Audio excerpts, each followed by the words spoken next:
Si nous sommes faibles politiquement et financièrement, parce que je vais vous dire tout à l'heure, notre faiblesse politique s'explique par notre faiblesse financière, c'est parce que nous n'avons pas le sens de l'économie coopérative. Vous savez, c'est prouvé. $1 fait 11 fois le tour d'une communauté juive avant d'aller ailleurs.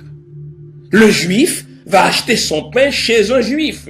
Il va acheter sa viande cachère chez un juif. Il va consommer juif. S'il a une entreprise, les meilleures positions, les meilleurs postes, il va les offrir à ses compatriotes juifs.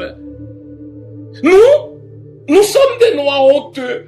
Nous avons des entreprises de noirs, mais il faut qu'on embauche des blancs. On dirait que c'est plus prestigieux si j'embauche des blancs. Pourquoi le juif n'a pas honte d'embaucher des juifs?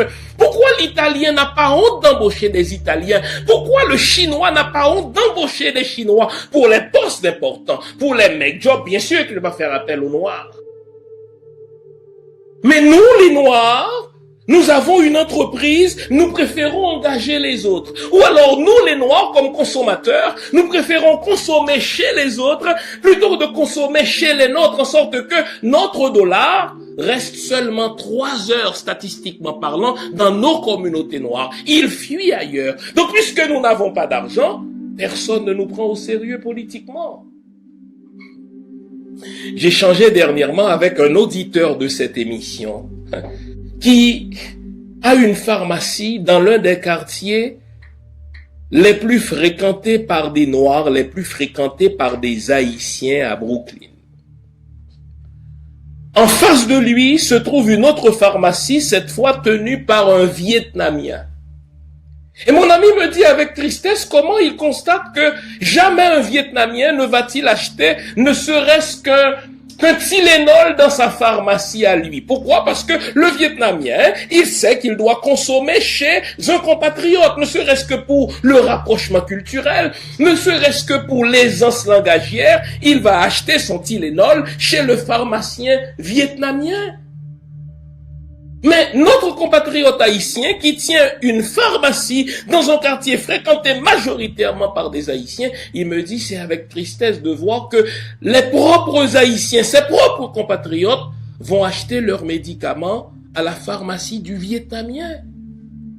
Généralement, quand on fait ça, soit c'est par inconscience identitaire, nous ne comprenons pas ce qu'on appelle l'économie coopérative. Nous devons faire en sorte que notre argent reste dans notre communauté. Ou alors, je vais vous regarder droit dans les yeux pour vous le dire. Je demande à Winnie de me faire un gros plan. Pendant la période de l'esclavage et pendant la période de la colonisation, on nous a instillé la jalousie. On nous a appris à détester ceux d'entre nous qui réussissent, en sorte que quand quelqu'un est en train de réussir, nous allons tout faire pour l'empêcher de réussir, car nous nous disons, si je vais acheter un médicament à sa pharmacie, je vais le rendre plus riche, plutôt que de le rendre plus riche lui, je préfère l'acheter mon médicament chez le Vietnamien. Mais ça, les amis, ça s'appelle de l'imbécilité. Ne soyons pas étonnés que lorsque les politiciens vont considérer les enjeux communautaires, ils vont considérer les intérêts des Juifs, ils vont considérer les intérêts des Chinois qui sont arrivés longtemps après nous dans nos pays d'accueil, mais quant aux Noirs, ils disent, écoutez, ceux-là, ils n'ont pas de conscience identitaire, ils ne comprennent pas le principe de l'économie coopérative, on s'en fout. Nous avons notre responsabilité là-dedans. 2 responsabilités. La première responsabilité, c'est de nous renforcer en tant que consommateurs financièrement. Quand vous allez consommer, quand vous allez donner un ouvrage pour des travaux de rénovation chez vous, je prends cet exemple-là, quand vous allez faire réparer votre voiture, la première question que vous devez vous poser, est-ce que ce commerce-là est détenu par l'un des miens?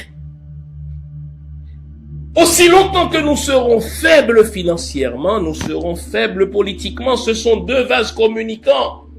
Quand vous êtes fort économiquement, vous pouvez influencer la politique et envoyer les candidats que vous voulez pour faire avancer vos causes. Mais aussi longtemps que nous perdons toute notion d'identité financière, au point que nous ne savons même pas ce que c'est que l'économie coopérative, nous serons toujours en tant que Noirs au bas de l'échelle.